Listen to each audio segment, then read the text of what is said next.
28 जनवरी को नीतीश कुमार ने महागठबंधन से अलग होकर नई सरकार का शपथ ले लिया था। सरकार बने हुए एक सप्ताह गुजर गए और एनडीए गठबंधन के अंदर नीतीश कुमार और बीजेपी के बीच जो सहमाह का खेल है वो खत्म ही नहीं हो रहा। अभी भी मंत्रिमंडल विस्तार पर पेच इस कदर फंसी हुई है कि अब इसे नीतीश कुमार के फिर से पलटी मारने को लेकर चर्चा होने लगे हैं। फिर से नीतीश कुमार की सरकार के अंदर जो घमासान है उसकी चर्चा होने लगी है। क्या नीतीश कुमार इसी महीने फिर से शपथ लेने जा रहे हैं? क्या इसी महीने फिर से शपथ ग्रहण होने जा रही है? 9वीं बार शपथ ग्रहण नीतीश कुमार ने लिया है। इस बार 10वीं बार शपथ ग्रहण होने जा रहा है। आपको बता दें कि नीतीश कुमार के मंत्रिमंडल में 9 मंत्री नीतीश कुमार के साथ, नीतीश ने 9वीं बार 9 मंत्रियों के साथ शपथ लिया। नीतीश ने मुख्यमंत्री की शपथ ली तो बाकियों ने मंत्री पद की शपथ ली। लेकिन 10वें शपथ ग्रहण की तैयारी भी चल रही है। हम आपको बता रहे हैं कि बिहार में क्या कुछ खेल होने जा रहा है। और 10वीं ही नहीं, 11वीं, 12वीं, 13वीं, 14वीं, 15, 30 से ज्यादा शपथ ग्रहण हो सकते हैं। 30 लोग नीतीश कैबिनेट में मंत्री बनेंगे। और ये 10वीं जो शपथ ग्रहण होगा वो किसका होगा, इस पर पेच फंसा हुआ है कि आखिर ये 10वीं शख्स है कौन, कौन होगा। दोनों ही खेमे में खूब बवाल मचा हुआ है। जेडीयू बीजेपी के जो साथ गठबंधन में लोग हैं वो पहले से कह रहे हैं कि नीतीश कुमार अकेले आए हैं। नीतीश कुमार और के जो डील है वो बीजेपी के साथ हुई है, नरेंद्र मोदी अमित शाह के साथ डील हुई है। हम नरेंद्र मोदी अमित शाह को समर्थन दे रहे थे, हम नीतीश कुमार को समर्थन नहीं दे रहे थे। चाहे जीतन राम मांझी हो, चाहे चिराग पासवान है, चाहे चिराग पासवान के चाचा पशुपति पारस हो, उपेंद्र कुशवाहा हो, इन लोगों का कहना था कि हम तो बीजेपी को समर्थन दिया था हमने, और बीजेपी ने नीतीश कुमार के साथ समर्थन किया। लेकिन जो 9 मंत्रियों की लिस्ट है उसमें सोचिए, मुख्यमंत्री के तौर पर नीतीश कुमार ने 9वीं बार बिहार के अंदर मुख्यमंत्री पद की शपथ ली। उसके बाद सम्राट चौधरी, विजय सिन्हा बीजेपी की तरफ से उन्होंने मंत्रिपरिषद की शपथ ली। विजय चौधरी संसदीय कार्य मंत्री थे इसके पहले और इस पर उन्होंने फिर से शपथ ली। विजेंद्र यादव, जिनके लिए नीतीश कुमार ये कहते हैं कि विजेंद्र बाबू ने बिहार के घर घर बिजली पहुंचा दिया, ये वही विजेंद्र बाबू है जो बिहार में नीतीश कुमार की भाषा में कहें तो बिजली मैन कह सकते हैं, घर घर बिजली पहुंचाने वाला व्यक्ति कह सकते हैं। तो विजेंद्र बाबू ने शपथ लिया। श्रवण कुमार, ग्रामीण विकास विभाग में उन्होंने काम किया है, ग्रामीण जो रूरल डेवलपमेंट पर उन्होंने जो काम किया है, जीविका के लिए उन्होंने जो काम किया है। और आज जीविका का जो मॉडल है वो नीतीश कुमार कहते हैं कि हमने तो पूरे देश को आईना दिखाया है। मनरेगा के माध्यम से लोगों को नौकरी देने का मामला हुआ, रोजगार देने का मामला हुआ, नौकरी देने की बात हम कह गए, माफ कीजिएगा, जो रोजगार देने की बातें हुई तो मनरेगा को लेकर बातें की जाती है। और ये सब जो केंद्र की योजना है जो ग्रामीण इलाकों को लेकर होती है उसको जमीन पर उतारने में श्रवण कुमार का बड़ा योगदान है। इसके साथ ही श्रवण कुमार नीतीश कुमार के बेहद भरोसेमंद हैं। नीतीश कुमार के लिए भरोसेमंद ईमानदार चेहरों में अगर किसी एक व्यक्ति की चर्चा होती है जो हर मुसीबत में नीतीश कुमार के साथ खड़ा रहता है तो वो श्रवण कुमार है। श्रवण कुमार जब भी नीतीश कुमार मुसीबत में पड़े हैं अपनी धोती उठाकर सबसे पहले नीतीश के लिए भागते दिखाई पड़े हैं। नीतीश को बचाने के लिए, नीतीश की सरकार को बचाने के लिए। जब विधानसभा के अंदर वो संसदीय कार्य विभाग के मंत्री हुआ करते थे और विपक्ष सरकार के ऊपर हमलावर हुआ करती थी तो सबसे पहले श्रवण कुमार बाहर निकलते थे और विपक्ष को जवाब देते थे। तो ये श्रवण कुमार है जिन्होंने मंत्री पद की शपथ ली। और इस प्रकार प्रेम कुमार, बीजेपी से उन्होंने शपथ ली मंत्री पद की, हालांकि वो उसके पहले भी मंत्री रह चुके हैं, लेकिन बीजेपी की सरकार बनने के बाद ये तीसरे बीजेपी के चेहरा थे जिन्होंने मंत्री पद की शपथ ली। और जेडीयू में नीतीश कुमार के अलावा जिन चेहरों की चर्चा कर रहे हैं, नीतीश कुमार के बाद विजय चौधरी, विजेंद्र यादव, श्रवण कुमार, उसके बाद 2 जो नए चेहरे थे, एक तो जो निर्दलीय विधायक है जिनके बगैर सरकार चलाना फिलहाल जो है वो दोनों ही गठबंधन के लिए बड़ा मुश्किल था, तो वो नीतीश कुमार के साथ थे। तो सुमित कुमार सिंह, उनको मंत्रिमंडल में जगह दिया गया। और जीतन राम मांझी जो नए नए गठबंधन में जो आए हुए थे नीतीश कुमार, उनके लिए उन्होंने अपनी पुराना गिला शिकवा सब भुला दिया था। ये वही जीतन राम मांझी है जिनको नीतीश कुमार ने विधानसभा के अंदर बेइज्जत कर दिया था और जीतन राम मांझी ने कहा था कि हम बदला लेंगे। ये वही जीतन राम मांझी है जो बदला की बात भूलकर वो नरेंद्र मोदी के नाम पर नीतीश कुमार को समर्थन देने के लिए राजी हो गए और उन्होंने कहा कि हम हम समर्थन देंगे, लेकिन उसके बदले में हमको 2 मंत्रिमंडल में जगह चाहिए। हालांकि एक उनके बेटे को मंत्रिमंडल में जगह दी गई और संतोष सुमन को नीतीश कुमार ने मंत्री बना दिया। और इस मंत्रिमंडल में देखिए किस तरीके से कुल नीतीश कुमार के साथ 9 लोग होते हैं और इनमें जातियों का ख्याल रखा गया। संतोष सुमन दलित समाज से आते हैं, तो सबसे जो बैकवर्ड है बिहार के अंदर, जो जातीय व्यवस्था की बात करें तो उस चेहरे से आते हैं, महादलित परिवार से आ जाते हैं। संतोष सुमन के बाद नीतीश कुमार ने सुमित सिंह को बनाया, वो स्वर्ण जाति से आते हैं, वो राजपूत समाज से आते हैं, तो उनको मंत्री बनाया गया। जातियों का बड़ा समीकरण रखा गया ख्याल में। तीसरे नंबर पर श्रवण कुमार आते हैं, जो वो कुशवाहा जाति के नेता है, कुर्मी समाज से आते हैं, तो उनको मंत्री बनाया गया। विजय सिन्हा भूमियार जाति से है, बीजेपी ने उनको बनाया। विजय चौधरी भूमियार जाति से आते हैं, उनको नीतीश कुमार ने मंत्री बनाया। विजेंद्र यादव यादव जाति से आते हैं और ओबीसी के बड़े नेता के तौर पे हैं और लालू यादव को टक्कर देना था, इसलिए उनको जगह दी गई। हालांकि नीतीश कुमार के भरोसेमंद मंत्रियों की लिस्ट में उनका भी नाम है और वो लगातार लंबे समय से मंत्री हैं और सबसे ज़्यादा सालों से विधायक भी हैं। प्रेम कुमार चंद्रवंशी, जो डॉक्टर प्रेम कुमार चंद्रवंशी बीजेपी से हैं, चंद्रवंशी समाज के नेता हैं, पिछड़े समाज के नेता हैं, तो उनको बीजेपी ने तवज्जो दिया। सम्राट चौधरी लौकू समीकरण से आते हैं, कुशवाहा कोयरी समाज से आते हैं, तो उनको समीकरण नीतीश कुमार के बारे में सबको पता है कि कुशवाहा समीकरण से वो भी आते हैं। तो 3 लोगों को कुशवाहा कोयरी समाज से इस मंत्रिमंडल में जगह दिया गया। 2 पिछड़े समाज से, अति पिछड़े समाज के लोगों को जगह दिया गया बीजेपी और जेडीयू में। जीतन मांझी की तरफ से वो उच्च जाति की अगर चर्चा करें तो विजय सिन्हा, विजय चौधरी और सुमित सिंह शामिल है। तो शुरुआती मंत्रिमंडल विस्तार में ये चेहरे थे, लेकिन 10वीं शपथ, हम बार बार करें, मूल बात में हम लौट रहे हैं कि 10वीं शपथ इसी महीने होनी है, फरवरी महीने में ये 10वीं शपथ हो जानी है। और ये 10वीं शपथ को लेकर नीतीश कुमार और बीजेपी में जो खींचतान है वो दिख रही है। नीतीश कुमार के शासनकाल में पहली बार ऐसा हुआ कि इतने लंबे अनुभव नीतीश कुमार के पास मंत्रिमंडल का रहा है, लेकिन नीतीश कुमार ने कभी भी इतना विलंब मंत्रिमंडल के बंटवारे में नहीं किया था।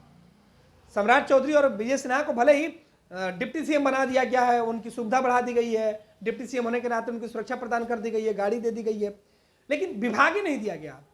वो मंत्री तो है, लेकिन किस विभाग के? 1 सप्ताह से ज्यादा होने को जा रहा है, बिहार में मंत्री है लेकिन विभाग नहीं पता है। ये अजीब तरह की विडंबना है। और इस तरीके से 1 सप्ताह तक मंत्री बने रहिए, आपको पता ही नहीं है कि आप किस विभाग में काम कीजिएगा, क्या काम कीजिएगा। और इस बीच बजट सत्र की घोषणा कर दी गई। 12 फरवरी से बिहार में बजट हो रहा है और इस बजट में देखिए क्या कुछ होता है कि बजट में 12 फरवरी तारीख पहले बदला गया। पहले महागठबंधन सरकार के द्वारा नीतीश कुमार ने ही निकलवाया था, वो 5 तारीख को बजट सत्र बुलाया गया था, उसको कैंसिल कर दिया गया। तो समझ में आया कि चलो ठीक है। 10 फरवरी को नीतीश ने कहा कि बजट सत्र होगा, बयान भी नीतीश कुमार का आया। फिर हुआ कि भाई राज्यपाल को जो है वो निजी कारण है उनका, वो नहीं रहेंगे, इसलिए इस बार बढ़ा के 12 फरवरी को कर दिया गया। और 12 फरवरी को नीतीश कुमार चाहते हैं कि जब शपथ ग्रहण कराया जाए उस वक्त तक पार्टी के अंदर, गठबंधन के अंदर कोई विवाद खड़ा ना हो जाए।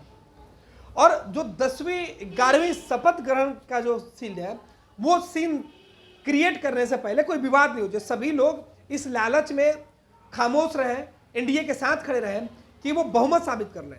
कहीं ऐसा ना कि अभी गठबंधन के अंदर मंत्रिमंडल विस्तार कर दे, सभी मंत्रियों को उनके हिस्से की विभाग बांट दिया जाए, तो कुछ लोग नाराज हो जाएंगे तो खेल बिगड़ जाएगा। तो इस खेल बिगड़ने के डर से नीतीश कुमार और बीजेपी दोनों सहमे हुए हैं। नीतीश कुमार तो इस कदर सहमे हुए हैं कि वो खुद मुख्यमंत्री है, सभी विभाग की जिम्मेवारी उनके पास है, लेकिन वो भी सहमे हुए हैं क्योंकि सम्राट चौधरी कई विभाग पर दावा बोल चुके हैं और उनका जो दावा है वो सीधे तौर पर नीतीश को परेशान कर रहा है। और ऐसे में चर्चा यही कि आखिर 12 तारीख को जो फ्लोर टेस्ट हो जाएगा, नीतीश कुमार जो नए एनडीए गठबंधन के साथ वो जो सरकार बनाए हुए हैं वो बहुमत साबित कर लेंगे। हालांकि बहुमत साबित करने में नीतीश को कोई दिक्कत नहीं है, लेकिन जो अंक गणित है और जिस तरीके से 2-4 लोग भी नाराज हो जाएंगे तो राष्ट्रीय जनता दल और महागठबंधन नीतीश का सारा पाला और सारा खेल बदल सकती है। नीतीश कुमार का जो पूरा रणनीति है वो गेम बदल सकता है। और यही वजह है कि इस पूरे गेम प्लान में नीतीश कुमार फूक फूक के कदम रख रहे हैं और नीतीश कुमार के पदचिन्हों पर चलते हुए बीजेपी पूरे एक्शन के बावजूद खामोश है। बीजेपी के नेताओं का कहना है कि सीधे तौर पर कि भाई नीतीश कुमार मंत्रिमंडल विस्तार करेंगे, वो मुख्यमंत्री का विशेषाधिकार होता है मंत्रिमंडल विस्तार कब होगा, किन विभाग में किन को मंत्री दिया जाए। लेकिन डील तो हुई होगी ना। नीतीश कुमार के साथ जो डील हुई थी, जो कहा जा रहा था कि नीतीश कुमार की जो डील राष्ट्रीय जनता दल और कांग्रेस के साथ हुई थी, वो अमली जामा नहीं पाना। पहले प्लान ये था कि नीतीश कुमार को कन्वेनर बना दिया जाएगा और इसी कंडीशन पर नीतीश कुमार आए थे। हालांकि नीतीश कुमार ने घूम घूम कर खुद विपक्षी दल के नेताओं को एकजुट किया था। हालांकि शुरू में कई नेताओं ने कहा था कि कांग्रेस को अलग छोड़िए तो बात बन जाएगी, लेकिन नीतीश खुद चाहते थे कांग्रेस के साथ चले। तो नीतीश कुमार ने कांग्रेस को साथ लाकर अपने ही पैर पर कुल्हाड़ी मार ली। दूसरी तरफ राजद के साथ नीतीश कुमार ने सरकार बना ली और राजद में यह तय हुआ कि नीतीश कुमार दिल्ली चले जाएंगे तो तेजस्वी यादव को सरकार यहां चलाने का मौका मिल जाएगा। और इस बीच नीतीश कुमार और तेजस्वी के रिश्ते गड़बड़ होते गए, रिश्ते खराब हुए और सरकार टूटने तक की नौबत आ गई। इस बीच नीतीश कुमार को बीजेपी से ऑफर मिला। उनको लगा कि केंद्र में 2024 में हमारे कुछ सांसद जीत जाएंगे और हमारे लिए फायदा होगा। उनको लगा कि जिस तरीके से राष्ट्रीय जनता दल में हम अपना हुक्म चलाते हैं कि तबादले किए हुए फाइल वापस मंगवा लेते हैं और राष्ट्रीय जनता दल कोटे के जो मंत्री होते हैं उनके ऊपर अपने मन मर्जी के अधिकारी थोप देते हैं, इस बार मुश्किल हो रहा है। बीजेपी के साथ नीतीश यही करते थे, लेकिन इस बार बीजेपी नीतीश की कमजोरी को भांप गई है, पकड़ ली है नब्ज को। वो कह रही है कि नीतीश कुमार को इतनी आसानी से आप सत्ता चलाने नहीं देंगे, इतना आजिज कर देंगे कि नीतीश खुद पलटी मार देंगे, खुद छोड़ देंगे कि अब हमको नहीं रहना है। और अब तो नीतीश कह भी नहीं सकते हैं कि इन लोगों ने दबाव में हमको मुख्यमंत्री बनाया है, क्योंकि बीजेपी 2020 में चुनाव जीत के आई तो नीतीश कुमार कहते थे हम तो बनना नहीं चाहते थे, हम तो बनना नहीं चाहते थे, ये लोगों का दबाव था मेरे ऊपर कि नहीं आपको मुख्यमंत्री बनना होगा। तो अब तो नीतीश कुमार कह नहीं सकते हैं, क्योंकि बीजेपी कहेगी कि भाई आप तो मुख्यमंत्री बनने के लिए गठबंधन छोड़ के आए और आप आते ही मुख्यमंत्री बन गए, बाकी लोगों को मंत्री अपने बनाए। तो ये कई तरह की बात है। लेकिन सवाल फिर वही है कि 10वीं 11वीं 12वीं 10वीं बार शपथ ग्रहण होने जा रहा है बिहार में और अब ये फरवरी के महीने में हो जाएगा। 12 फरवरी के बाद वो 13 फरवरी को हो, 14 फरवरी को हो या उसके पहले हो जाए। अगले कुछ घंटे बिहार की सियासत के लिए काफी महत्वपूर्ण हो सकते हैं, क्योंकि इसी कुछ घंटों में फैसले होने हैं। और फैसले के लिए एक और जो बातें निकल के सामने आ रही है कि राष्ट्रीय जनता दल के ऊपर नीतीश कुमार दबाव दे रहे थे कि विधानसभा का जो है फ्लोर चला के, बजट चला के सरकार को भंग कर दिया जाएगा, या नीतीश कुमार की जो नाराजगी है वो 15 मिनट की कैबिनेट की बैठक से ही शुरू हो गई थी। राष्ट्रीय जनता दल ने जब राष्ट्रीय जनता दल के साथ नीतीश कुमार मौजूद थे सरकार में, तब उन्होंने कहा था कि हम कैबिनेट की बैठक, जब उन्होंने आखिरी कैबिनेट 25 जनवरी को बुलाई थी, तो 25 जनवरी को जो कैबिनेट बुलाई गई थी उस कैबिनेट के पहले एक सरकारी प्रेस रिलीज आता है कि इस प्रेस रिलीज के बारे में किसी मीडिया कर्मी को बताया नहीं जाएगा। जो भी कैबिनेट के फैसले होंगे सीधे राजभवन जाएंगे और राजभवन के बाद ही पता चलता। लेकिन अचानक महत्वपूर्ण फैसले पर वो कैबिनेट होनी थी, इसके लिए सूचना निकाल दी गई थी। लेकिन कौन सी ऐसी बात हुई कि राष्ट्रीय जनता दल के नेताओं ने या कांग्रेस के नेताओं ने या खुद तेजस्वी यादव और लालू यादव नहीं मान पाए और नीतीश को जो कैबिनेट की बैठक लंबी चलनी थी उसको बीच में ही रोकना पड़ा। नीतीश नाराज होकर निकल गए, तेजस्वी से बात तक नहीं किए। इन तमाम मुद्दों को लेकर बातें कही जा रही है कि नीतीश कुमार ने दबाव दिया कि 2024 के साथ ही 2025 का चुनाव करा लिया जाए। विधानसभा भंग करने के ऊपर नीतीश कुमार अड़े हुए थे और तेजस्वी और लालू नहीं चाहते थे कि विधानसभा का भंग किया जाए। और यही वजह है कि नीतीश नाराज होकर उस दिन निकल के चले आए। और ये नाराजगी का आलम यह है कि अब तो इसमें यह भी कहा जा रहा है कि कोई बहुत बड़ा अचरज नहीं होगा कि नीतीश कुमार विधानसभा के बजट सत्र सरकार बनाने के दावे पेश करने के बाद भंग भी कर सकते हैं और लोकसभा के साथ बिहार में विधानसभा के भी चुनाव हो जाए, क्योंकि नीतीश पहले से भी कहते आ रहे हैं कि हमको तैयारी करके रहना है कि किसी भी वक्त चुनाव हो सकता था। और ये कहते थे नीतीश कुमार उन लोगों के लिए, ये वो लोग हैं जो आज नीतीश कुमार के सबसे भरोसेमंद और उनके साथ रहने के लिए जीवन भर अब नीतीश कुमार कसमें खा रहे हैं। ये बीजेपी, नरेंद्र मोदी, अमित शाह के लोग ये लोग हैं जिनके लिए नीतीश कुमार कह रहे हैं कि अब हम इनके साथ कभी रहेंगे और कहीं नहीं जाएंगे। तो सवाल ये भी यही है कि अब जातीय समीकरण के साथ साथ नीतीश कुमार बीजेपी कोटे के लोगों को मंत्री कैसे बना रहे हैं, विभाग कौन सा दे रहे हैं और उनमें जातीय समीकरण किस तरीके से रखा जा रहा है, क्योंकि बिहार में जातीय समीकरण के बगैर मंत्रिमंडल चला पाना नीतीश कुमार के लिए मुश्किल होगा। तो इन बातों पर चर्चा चल रही है और ये भी कि नीतीश कुमार इस तरीके से बातें क्यों कर रहे थे। अगर कैबिनेट के अंदर जो राष्ट्रीय जनता दल कोटे के जो मंत्री मौजूद थे वो इसी बात से आश्चर्य में पड़ गए कि नीतीश कुमार ने अचानक इस तरीके से फैसले कैसे ले लिए। और राष्ट्रीय जनता दल मानने के लिए तैयार नहीं था कि भैया मंत्रिमंडल भंग करिए या विधानसभा भंग करिए। तो उन्होंने अलग, और जिस तरीके से तेजस्वी यादव या राष्ट्रीय जनता दल ने सरकार से बाहर होने के बाद चुप्पी साधी है, वो बता रहा है कि कुछ ना कुछ तो खेल ऐसा हुआ है जो खुलकर सामने नहीं आ रहा। नीतीश वही चीजें दिखा रहे हैं जो दिख रहा है। राष्ट्रीय जनता दल के नेता चुप होकर वो चीजें नहीं बता पा रहे हैं जो उनको बताना चाहिए। तो ये बड़े संकेत है। ये खामोशी जो है वो एक बड़ा विस्फोट कर सकता है। और यही वजह है कि ये कहा जा रहा है कि नीतीश कुमार 10वीं शपथ की तैयारी कर लें। और ये 10वीं शपथ ग्रहण समारोह जो होना है ये कभी भी हो सकता है।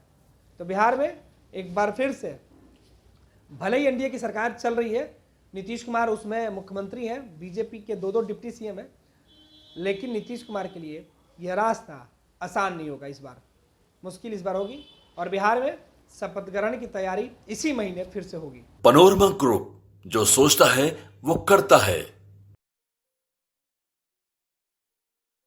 ये लो मुंह मीठा करो, आज मैंने अपना जॉब छोड़ दिया, अब हम पूर्णिया वापस जाएंगे। जॉब छोड़ दिया है?